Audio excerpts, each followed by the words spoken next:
these like predictions. Who's gonna win this? Who's gonna win that? Who cares what anybody else thinks? And nobody remembers unless you remind. Hey, remember I said I'm only doing this because I did want to say who I thought was going to win the Olympia.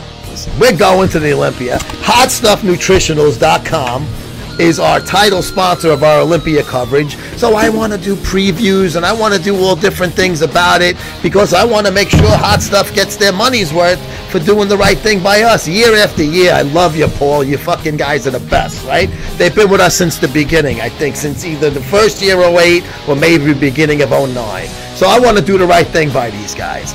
So I was going to put out an Olympia prediction.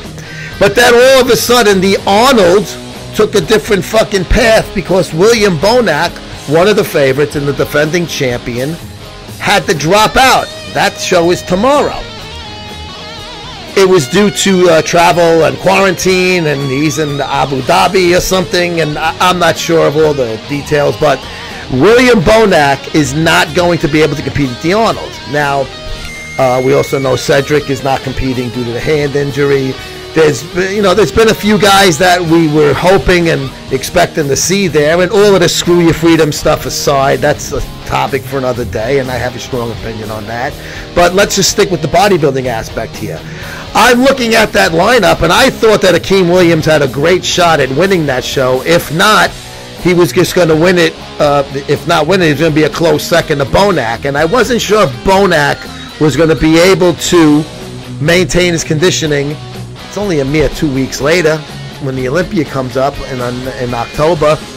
And I had felt that all along Akim Williams was going to be Mr. Olympia. And I'll do a couple of other videos explaining why I think Ramy is not going to make it. The whole bullshit with fucking Phil Heath. We finally found out he's not coming out there to do the show. As per, Haney Rambod. But I wanted to say all along that I felt Akim Williams, who should have placed higher than 6th last year, but that was a great placing for him either way. The most improved bodybuilder in the show last year, and yes, that includes Ramy, because you got to remember, Ramy was a very close second a few years before that. So Akim went to a different level. Top 10, top 6. I think it's his time to shine and move up. Also, obviously, depending on what the rest of the lineup looks like. But with Bonac out of the Arnold, I'm like, I think Akim's going to win the Arnold.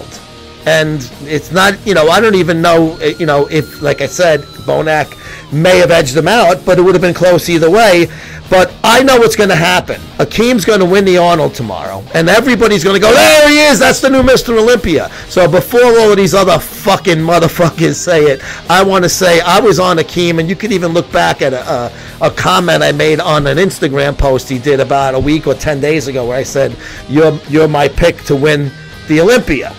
And I was going to come out with the article, but I just wanted to throw it up on his thing. He's a local guy, New York. And I remember when the night he qualified for a pro was my friend Alessandro Save was competing in 2012. It was right after Hurricane Sandy at the NPC, was Eastern USA's. And the show was delayed, and it had to be changed, the location, from Manhattan, because it was all flooded down there still, to Queens College. So me and Greg Valentino went out to cheer on our buddy Alessandro and his wife Rosetta that was there. And Alessandro was in the show, and I believe he competed as a light heavyweight that night. And Akim was a super heavyweight, and this is the first time I ever saw Akim. And he won the show, and he won the overall, and then he went on to get his pro card at the next, the Nationals or the USA's or North Americans, whichever, I don't recall. But I remember looking at pictures back in 2012 and fucking, wow, there's my friend Alessandro, but this other dude's fucking big, Akim Williams. He was very bulky. So I remember him for a long time, and then he was with Dave Palumbo Species. And when Dave was in New York, I was down at the Species Studios a few times, with Greg. And, Akim was one of their team guys, and I've had a chance to interview him a few times before. In the beginning of the pandemic, it was definitely hard, but, my coach, he has access to a private gym, so I was able to get in there, and I was still able to train. So I was one of the lucky ones.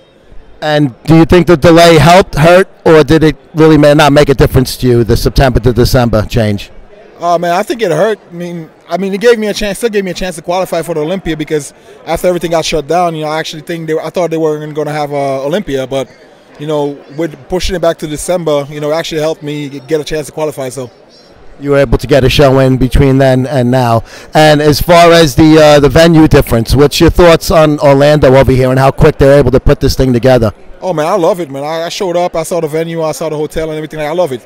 Plus, it was a shorter flight for me being from New York. It was only like a 2-hour flight, so I'd rather do that than flying for like 4 or 5 hours to Las Vegas. So I got to know Akim, a little business-wise over the years, and I always felt that he was, had great size, but now he's honed that, and he's been able to maintain the size, but look aesthetic also. And I'm going on record. If he wins both shows, don't fucking tell me I didn't tell you. HotStuffNutritionals.com, title sponsor of our on-site Olympia coverage and previews and reviews, of course, too.